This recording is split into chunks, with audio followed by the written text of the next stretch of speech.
Why should we care about these nerves? Well, without them, life will be pretty bland, like eating plain tofu every day. They help us experience the world around us, from savoring those delicious meals to enjoying those breathtaking views. So, there you have it, the amazing world of cranial nerves. Remember, they're not just names in the textbook, they are your body's little helper, making life fun and functional. Hey there, and Anatomy enthusiasts. Today we are diving into the fabulous worlds of cranial nerve. So, those little bundle of joy which help you see, taste, smell, even those facial expressions, those are because of cranial nerves. So let's start with cranial nerve 1, 2, and 3. So here's our table of content. What we'll do today is we will learn a mnemonic, then we will go for learn for the cranial fossa, and then in the end we will see some NEET PYQs, FMGE PYQ questions, and with it obviously we will do cranial nerve 1, 2, and 3. Here we go. Here is our mnemonic. Let's start with O, O, O, to touch and feel very good velvet, heaven. Talking about its innovation like sensory, motor, or both, we have some say money matters, but my brother says big brain matters most. So coming to our nerves, we have O for olfactory, O for optic, O for oculomotor, T for trochlear, T for trigeminal, A for abducens, F for facial, V for vestibulocochlear. Then we have G for glossopharyngeal, V for vagus, A for accessory, and H for hypoglossal. Coming to our little tricks, we have olfactory, the smell master, optic, the eye guy, oculomotor, the eye mover, trochlear, diagonal driver, trigeminal as face peeler, abducens as lateral mover, facial as smile maker, vestibulocochlear, the sound and balance guru. Then we have glossopharyngeal, taste taster, vagus, the wanderer, accessory, shoulder shrugger, hypoglossal, the tongue twister. What about the functions? How will you learn them, right? So here is a trick.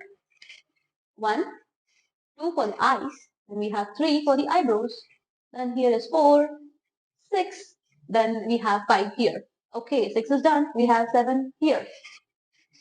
Then 8 for the ears, then we have 9 here, then 11 the shoulder shrugger, then 12. So here is a quick note for your cranial nerve, just take a screenshot and move on. There is anterior, middle and posterior, learn so on.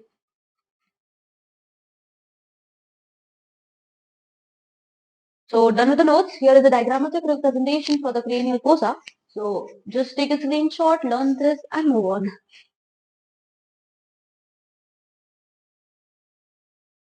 Okay, so now this is just a little bit explanation. Here are the nerves where they emerge from. Just take a screenshot and move on.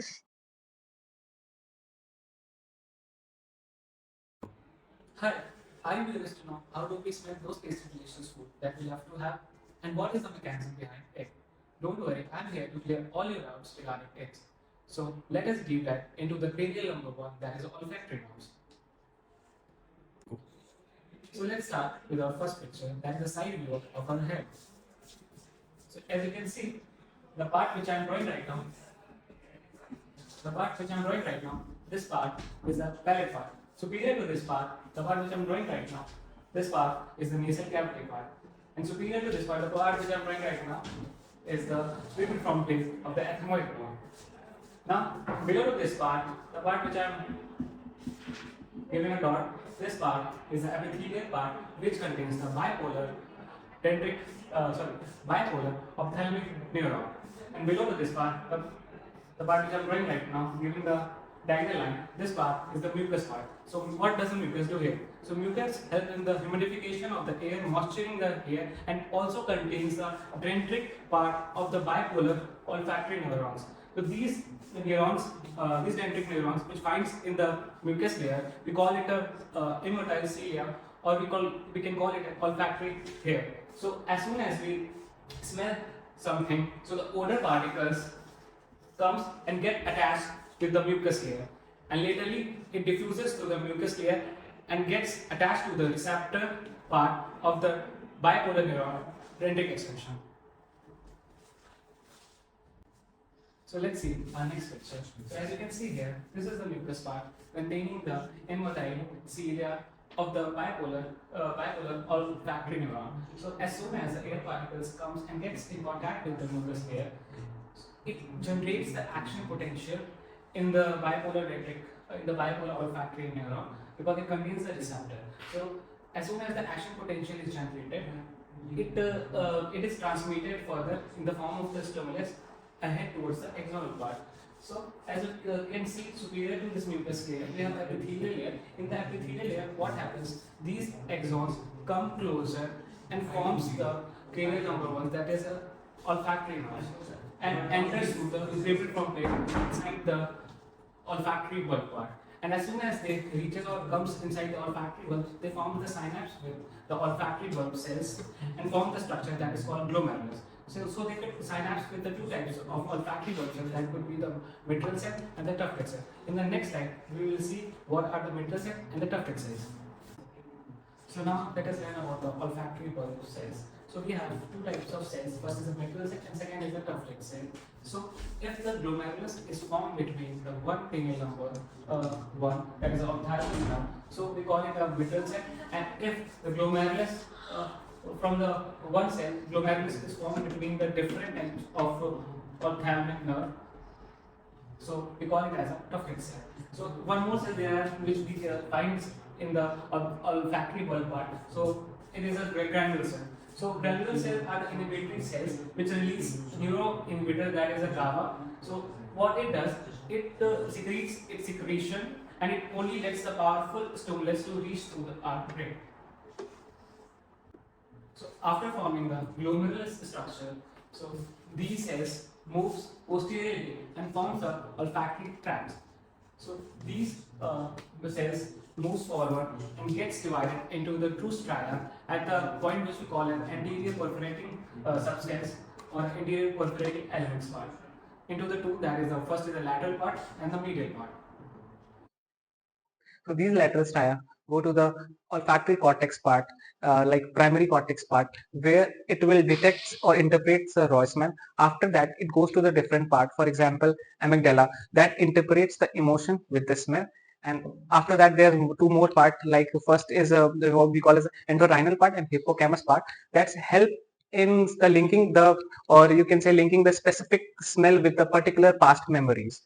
Talking about the next stria, that is the medial stria. So these medial stria go to the opposite direction and they helps in synchronizing the information of the smell, and it also enhances the smell quality. So that's it for the cranial number So one. now we are diving into the world of the optic nerve. Think of it as an internal cable for your eyes, transmitting those stunning visuals to your brain. So let's go. Nerve or the cranial nerve too is like that one friend who always know what's happening. It is developed from the optic vessels. Due to its unique anatomical relations to the brain, the optic nerve is surrounded by the cranial meninges.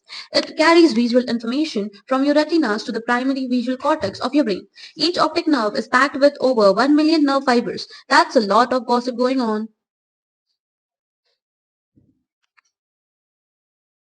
So, guys, let's talk about our eye's personal assistant. That's right, it's our oculomotor nerve, which makes sure that we can see the world clearly and move those papers around like a pro. The oculomotor nerve, also known as the cranial nerve 3, is one of the key players in controlling the eye movement. It is responsible for moving most of the eye muscles.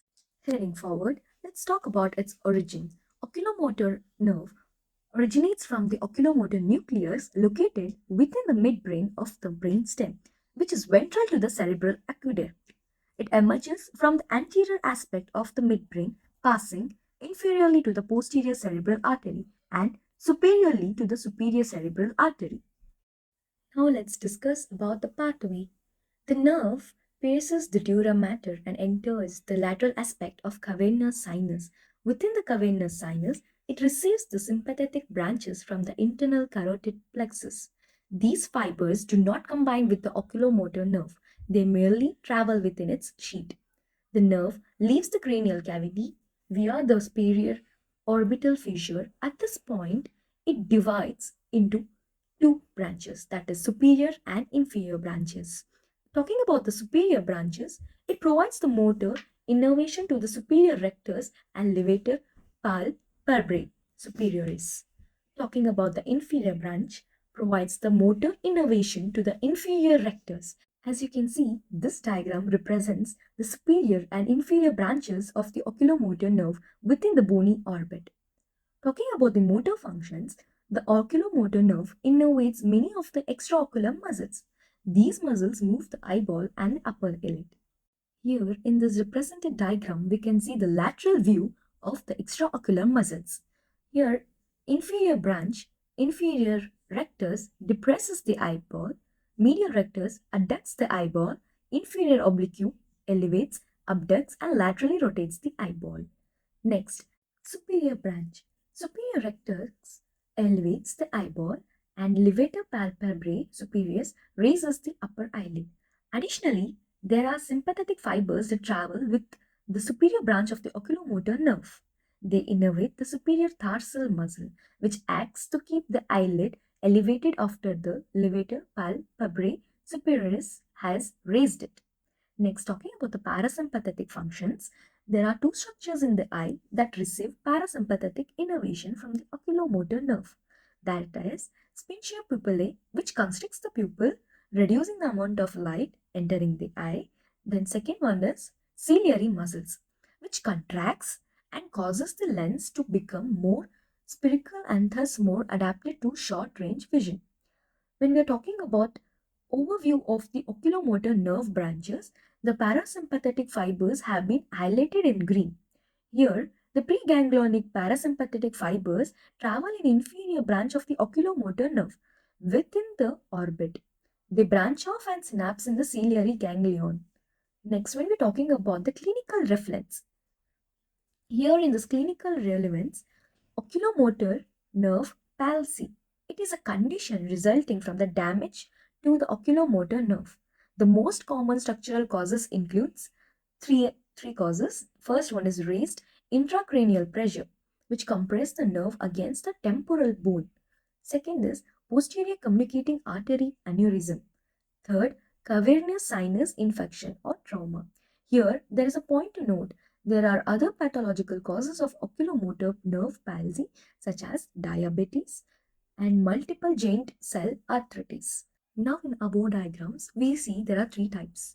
First is ptosis, that is drooping upper eyelid due to the paralysis of the levator superiorus, and second one is down and out position of the eye at rest due to the paralysis of the superior and indial rectors and the inferior oblique, and third is the dilated pupil due to the unopposed action of the dilator and pupillae muscles. So here we come to end of the cranial nerve 3, that is our personal assistant of our eye, and end to it.